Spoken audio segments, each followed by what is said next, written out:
Hey, good morning, everyone. When Mike told us we could pick whatever passage we wanted to preach from, I joked that I would pick my favorite Bible story, which is the story of Eglon, this evil Moabite king. However, it's a little difficult to find connections between my life and this kind of gruesome biblical Jabba the Hutt story, so maybe another time. Although if you're ever looking for a lefty hero, Ehud is your man, so check out Judges 3. Anyways, I have always found myself drawn to excitement in stories and a little bored by poetry. Part of it, I think, is that I don't often engage with modern poetry. Recently, I've started following some poets on Instagram, and these poems, written in contemporary English, often make me stop and engage a little differently. Similarly, I used to hate reading psalms and poetry in the Bible, especially since some of the older English translations feel more like reading Shakespeare than modern English. Poems make me slow down, and I'm really not a fan of being forced to slow down. So much of the Bible is poetry, so today we're going to spend a few minutes looking at the Isaiah passage from the lectionary readings from today. So we're going to look at Isaiah chapter 55, verses 1 through 3. Hey, each of you with thirst, come to the waters. Whoever is without money, come. Y'all, buy and eat. Come and buy milk and wine without money or cost. Why weigh out money for what is not bread or work for what will not satisfy?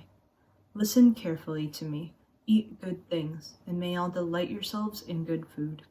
Extend your ear, come to me. Listen so y'all will live. I make a covenant for eternity for y'all, like the goodness promised to David. So in these 3 verses, I see that God offers an invitation to come into his presence and be satisfied, even when we have nothing to offer in return. So how many of you have that friend or family member that sometimes you're a little hesitant to hang out with? Not because of anything bad, but because they're simply really generous, sometimes to a fault. They might pay for everything or shower you and your kids and your pets with extravagant gifts. They're simply showing love with what they have, but sometimes it can feel a little intimidating or suffocating. I see in these verses a similar sense of overflow and abundance. So the passage starts with an invitation for everyone who thirsts to come to the water, even when we have nothing to offer or bring. This reminds me of Jesus' interaction with the Samaritan woman at the well, when he confuses her by talking about water that cures all thirst. But for her and for us, the invitation is the same. Come. Like the Samaritan woman, we don't need to purchase or earn this gift of water. We're told to come even without money. By the end of the first verse, this water has been replaced with milk and wine. The milk part reminds me of the Promised Land, which is described as flowing with milk and honey, as signs of the land's abundance and provision. The wine part reminds me of Jesus' first miracle, another instance where water is swapped out for wine. The next verse starts with a rhetorical question. Why do we strive so hard for things that won't be enough? Instead, the second half of the verse promises not just satisfaction, but delight or pleasure. Like approaching, looking for water, and receiving milk and wine, we are looking for satisfaction, but God offers delight. It's an invitation rather than a rebuke, for us to come and find abundance and goodness if only we accept the invitation. In verse 3, we get another reason to listen, so that we will live.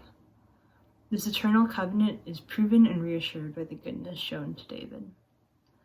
These short 3 verses have a bunch of imperatives, which is just a fancy grammatical word for commands. In English, we don't differentiate between singular and plural you pronouns, which is also carried over to our commands. So if I say stand, you rely on context to figure out if I'm speaking to just one of you or to all of you. But because of this, it's easy to hear the Hebrew translated and not realize that all of the commands in this passage are addressed to a plural you, to all who thirst. In these 3 verses, we have 4 of these commands. Come, which shows up 4 times, buy, eat, and listen, which each show up twice. And the listen in verse 2, which translated as listen carefully, in the Hebrew, it's kind of like this weird listening, which is really awkward to translate, but the repetition shows emphasis on that command.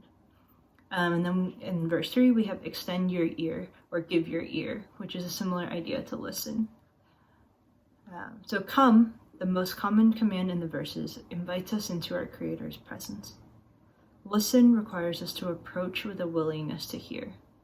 Have you ever been in a conversation where you barely hear what the other person's saying because you're too busy trying to figure out what you're going to say next? That's not what we're invited to here. Remember what I mentioned in the beginning about not being a fan of slowing down. So on busy mornings, I can find myself running through some prayer requests, skimming through the passages for the day, and then running down the hall to sign on to work. But might our prayer lives and even our human relationships look different if we aren't just approaching with what we need to say, but ready to listen?